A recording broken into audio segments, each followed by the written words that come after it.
Bago nga ako umalis ng bahay ay iniwanan ko na ng milk si Yona at dahil nga medyo natagalan ako sa usapang oras namin ni Insan Impred kaya buti na lang at pinaintay niya ako sa kanyang pamangkin. Sinabihan nga daw siya na wag siyang maalis hanggat wala pa ako. Kaya pagdating ko kanina talaga ay sabi niya ay tayo na po. Nakakatuwa nga rin at may dulos din talagang dala si Totoy talaga namang bata pa lamang ay sanay na agad ang batang ari. Punta nga pala kami ngayon sa bundok sa lupa ng pinsan ko at kami nga ay maghahukay ng kamote. May kalayuan din talaga at puro ahunin ang daan. Kaya sabi ko kay Tutoy ay magpahinga muna tayo at anong bilis nga din yung maglakad. Maya't maya nga rin ang tanong ko sa kanya kung malapit na baga kami. Nung nakarating na nga kami ay panay sigaw kami at hindi namin sila mahanap. Yun pala ay nandini sa may bandang baba. Nakita ko nga si Tio Willie na inagamas na pala nila ang kanilang kamutihan. Marami pa nga siya sa aking inaturo at marami nga daw silang nahukay na nakamote. Bandang dito naman ay nakita ko na nga si Insan na naghahukay din ng kamote. Sabi nga niya sa akin ay maghukay na daw ako.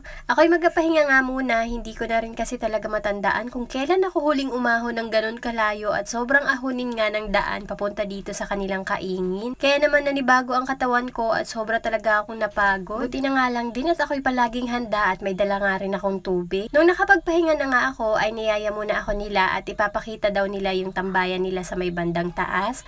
Doon nga rin daw sila kumakain at nagaluto. Sa tuwing maahon nga rin sila dito ay may mga baon na nga rin silang daladala. At sa paglalakad ko nga dyan ay nakakita ako ng kamote kaya sabi ko kay Insan ay maghahukay muna ako saglit at parang madami nga din sa nadaanan namin. Hilig ko rin talaga ang maghukay ng kamote. Bali agamasin na nga daw nilang lahat ang kamutihan nila at sobrang tagal na nga daw nito. Kung malalaki na talaga ang aking mga bata ay masaknong ako sa paggagamas ng kamutihan nila. Umaga hanggang hapon nga daw sila dito magagamas kaya baka hindi ko na mapakita sa inyo lahat ng kamote na nahukay at hindi nga rin ako pwedeng magtagal dito ng hanggang hapon. Bali lahat nga pala ng nahukay nila na kamote ay binebenta nila yun per kilo. Natuwa pa nga sa akin din si Insan at bakit daw puro puting kamote ang nahuhukay ko samantalang sa kanila daw ay puro pula. Sobrang lapad nga din ng kamutihan nila Insan at baka nga daw matagalan pa ang paggagamas nila nito. Alipapalitan naman nila daw ito ng panibagong tanim. Sunod-sunod nga din yung mga nakikita kong kamote dito at yung iba nga ay malalaki. Nung unang nagbenta nga sila ng kamote ay nakabili si ate ng 1 kilo kaya nung natikman nga namin ay nagustuhan din talaga namin sa sobrang tamis at siksik sa laman. May iba kasing kamote na hindi maganda ang pagkakalaman. Kaya nga napatanong ako nun kay ate kung saan ang galing. Yun pala ay dini nga kay na Insan Impred kaya trinato ko na nga agad kakoy maghahukay nga kami. May mga kamote nga rin na hindi na nakalubog sa lupa kaya makikita mo na nga lamang. Mas gusto ko nga rin yung maliliit na kamote kaysa dun sa malalaki. Inipon nga muna namin dito at mamaya na lamang namin akuhanin at dito uli kami manghuhukay mamaya. Kanina pa nga kami inapakaantay ni Tio Willie at ipapakita nga daw niya sa akin yung kanyang mga puno ng sili na napakarami talagang bunga. Pati Singapura nila na napakarami din. Tapos dito nga daw sila madalas magtambay sa ilalim ng mangga sa tuwing magpapahinga. Inaturo niya pa nga sa akin yung mga tinabas niyang mga damo na talaga namang napahanga ako kay Tio Willie nung sinabi niya sa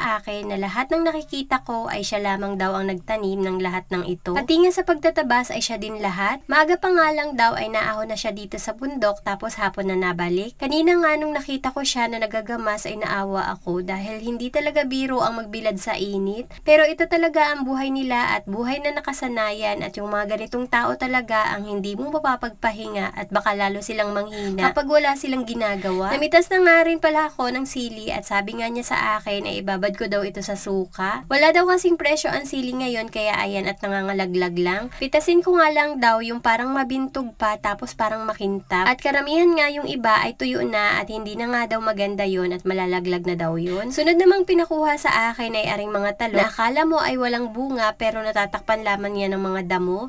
Magulang na nga rin ang karamihan. May nakita nga akong hinog at magandang ipunla kaya kinuha ko na din. Masarap pa naman itong itorta kaya namitas ako ng ilang piraso. Ayoko rin namang pakaramihan at ako nga rin lamang sa bahay. Pagkatapos ko nga mamitas ng talong ay kumuha na rin ako ng talbos ng kamote. Dahil kapag nagsasabaw talaga ako ay palagi ako naghahanap ng talbos na mailahok man lamang. Kaya dinami-damihan ko na nga din at gusto ko nga din aring ilahok sa ginisang sardinas. Sa lawak nga ng kanilang kamutihan ay manalbos ka na talaga hanggat gusto mo. Pagkatapos ko nga ay inilagay ko na sa dala kong bag na lagayan at yung inukay ko na kamote kanina ay inilagay ko na rin. Naghukay pa nga ulit ako at iba din talaga yung aking alutuin ay ako mismo ang naghukay. Nakakatuwa din talaga at nakakalibang ang manghukay ng kamote lalo na at maraming laman. Lalaki nga rin talaga ang nakukuha ko at dumating na nga din pala pala si Tia Nimpa na kanina pa din nagahukay. Yun pala ay anong dami nga daw laman. Walang kamote naman banda dito. Tumulong na nga rin ako at sobrang ang daming laman dito. Gusto ko pa nga sanang magdala ng marami at masarap talaga aring pang merienda at madami ka ding pwedeng maluto dito. Kaso ay masyado namang mabigat kaya yung kaya ko lang dalhin ang dinala ko. Hindi na rin naman ganun kahirap ang daan kapag pauwi at palusong naman Pauwi na rin pala ako at hindi nga rin talaga ako pwedeng magtagal at baka mag-iyakan na ang aking mga junakis. At dahil nga mamaya pa silang hapon dito sa bundok, kaya pinahatid na lamang uli ako kay Tutoy at hindi ko pa nga rin kabisado ang daan at baka nga ako'y maligaw. Lalong hindi ako makarating ng bahay. Kaya sabi ko kay Tutoy ay kahit sa kalahati lamang siguro naman ay alam ko na. Kawawa din naman at mabalik pa uli siya sa bundok. Kaya yung nakita ko na may mismong daanan na ay pinabalik ko na siya. Pag uwi ko nga ng bahay ay inilaga ko na agad aring kamote na hinukay ko. Sobrang bilis nga at luto na agad.